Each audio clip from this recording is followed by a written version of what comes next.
Mukyala Nambi yaleeta akantuntu akatali namakulu ng'akiyita petition. Ate kakati atuzza mu buntu obutono ennyo. Abajuliza akakabaka ke, abaperereza bamweganye mukazi wattu oba ye yalagawa ate aganye n'okujja mu kkooti awoze omusango gwe yawaaba yanjozaayoza nze gwe mulaba e Kawempe North ewambogo n'agamba Nalukoola wampangudde n'atuuka n'okuwa ensonga n'agamba naye wabadde tojja kumpangula lwakuba abajja ati baakukuba neewuunya lwaki teyagamba bakadde be kumusindikira kujja ati mukubamu. Alemesezza abantu b'e Kawempe North Constituency okufuna obuweereza obulungi okubakiikirira mu ngeri ennungi kuba kati entebe ngituddemu makiikakiika bw'ataafuna bululu bw'agenda awaaba emisango egitalina makubo egitasobola kuwangulwa balooyawo bali mu buntuntu bazannya wano jangu onkwekule bannange bano tubasobola bassebo ne bannyako saagala mubeereyo nga mweraliikirira bannakawempe North. Mukyala Nambi ebintu byalimu tebitegeerekeka bakulida bange bamaze obbagamba ensonga n'omulamuzi aziwulidde nkakasa omulamuzi oyo ajja kutaganjula ebintu ajja kuwa ensalawo oyo abagambe bye mwogera bya butaliimu bali mu byakandolindoli omusota gwa ttente wali oyagala gutte mulaalo mbwendera ewunya amalusu byaliwunya eki mwebale nnyo mwebalire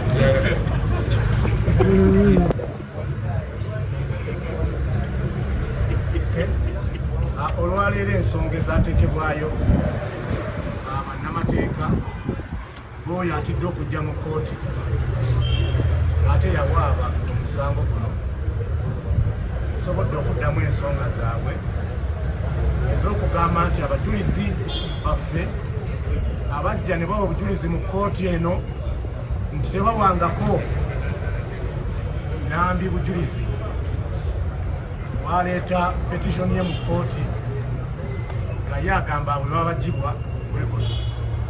Tusobodde okuteekamu ensonga zaffe eziraga lwaki kkooti tesaana kukugirwa kutunulira ku bujulizi obwo. Ekisinga byonna Supreme Court yalagira dda nti zino ensonga z'ebyokulonda teziba zaffe, ziba za bannayuganda.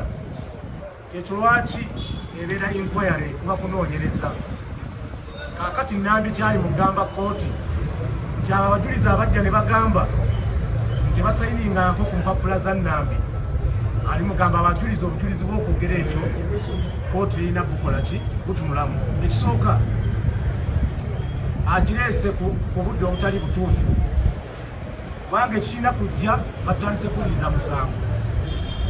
Katuyingidde ebintu ebibuzaabuza okuba nti nno tulinga abatandise okuwuliriza omusango tutannaba na kushedulinga tutannaba na kusalawo kutambula kutya tutannaba na kusalawo bujulizi ki obulimu n'obutalina kuba.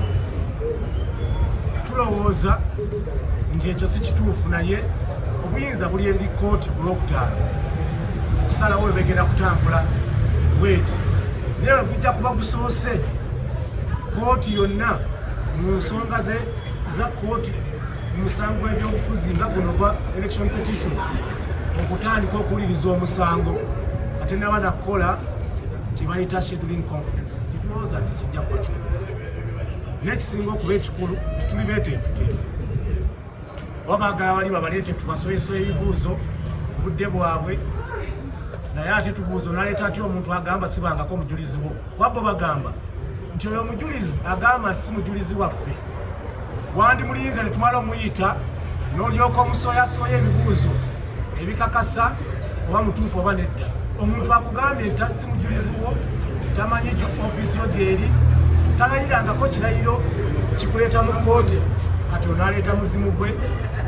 Ndowooza ezo ensonga zitulinze ku Lwokutaano omulamuzi atubuulire oba batambula bulungi oba abajulizi abo bagibweko kaakati oba tubalinde basoyasoya ebibuuzo nga etayimu yakyo etuuse nga omusango gutandise okukola ki kuwuliriza. So basically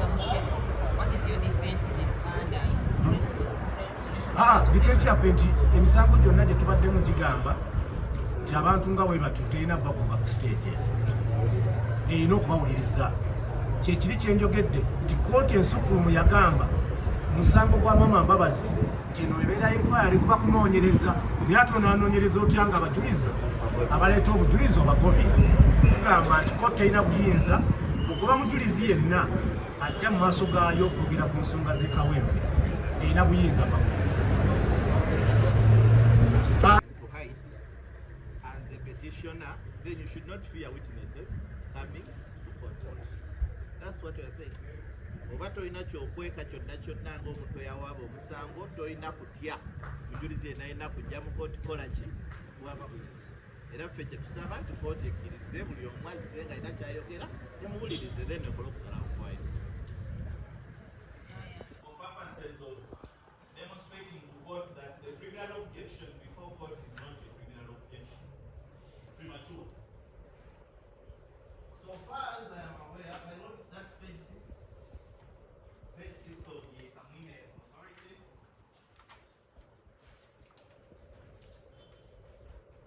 And second last paragraph before I am. The court here noted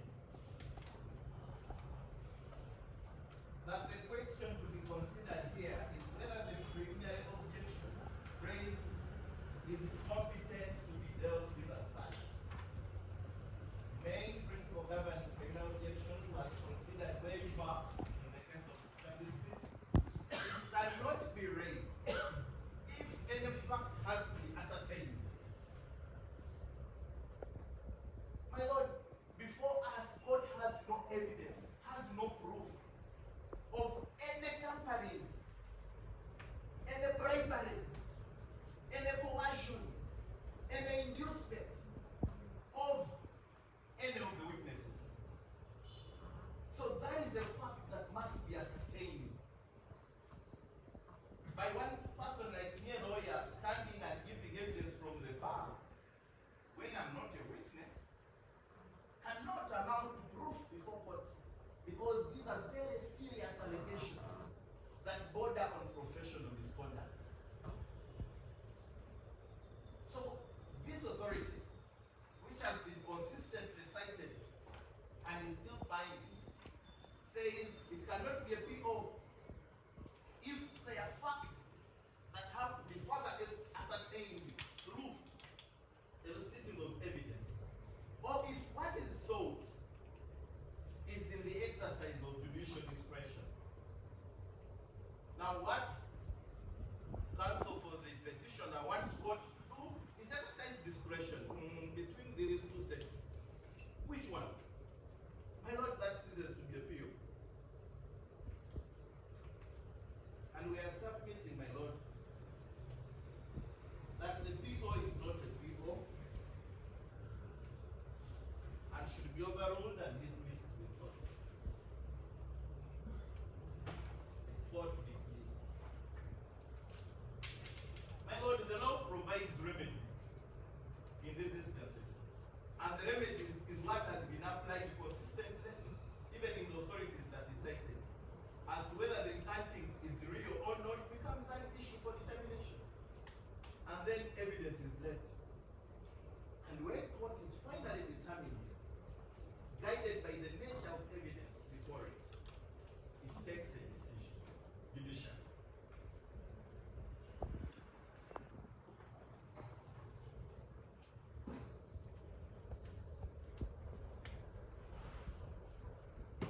Submitting that this court be invited, to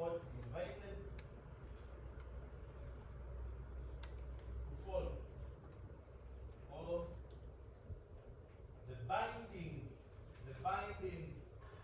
decisions of the Supreme Court, which are stare decisis in answer in Uganda versus Segonga Musa. In Uganda versus Segonga Musa, in which he cited the Supreme Court decision of Okwanga Anthony,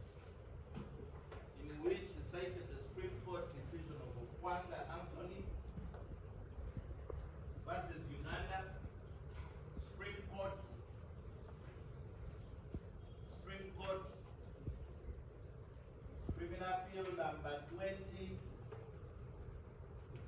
of 2000,